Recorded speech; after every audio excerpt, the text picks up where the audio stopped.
ഇന്ന് രാവിലെ ഞാൻ അച്ഛൻ്റെ അനുഗ്രഹം വാങ്ങിച്ചുകൊണ്ട് ഇവിടുന്ന് പോകുമ്പോൾ ഒരിക്കലും ഞാൻ കരുതിയില്ല ഇതുപോലൊരവസ്ഥ നേരിടേണ്ടി വരുമെന്ന്. എന്നെ പഠിപ്പിച്ച് ഈ നിലയിലാക്കിയ ചേച്ചിയെ ശിക്ഷിക്കാൻ മാത്രം ഞാൻ വളർന്നിട്ടില്ല അച്ഛാ. അതുകൊണ്ട് ഞാൻ ഈ ജോലി ഉപേക്ഷിക്കുക അച്ഛാ.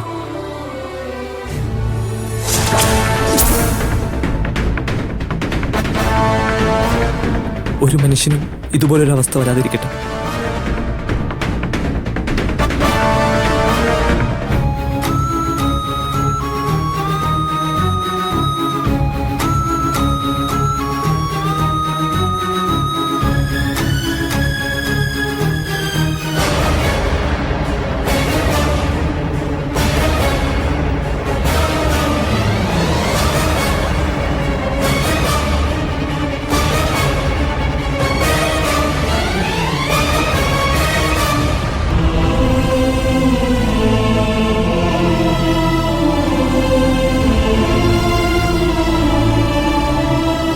ഞാനാണ് നിനക്ക് ഈ തൊപ്പി കഷ്ടപ്പെട്ട് നേടിത്തന്നതെങ്കിൽ ഇനിയും ഇത് നിന്റെ തലയിൽ തന്നെ ഇരിക്കും.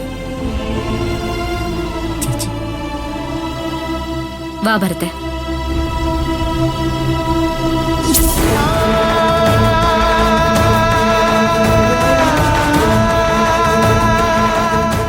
കാര്യത്തിന്റെ ഗൗരവം മനസ്സിലാക്കാതെ ആരും ഭരതനെ കുറ്റപ്പെടുത്തരുത്.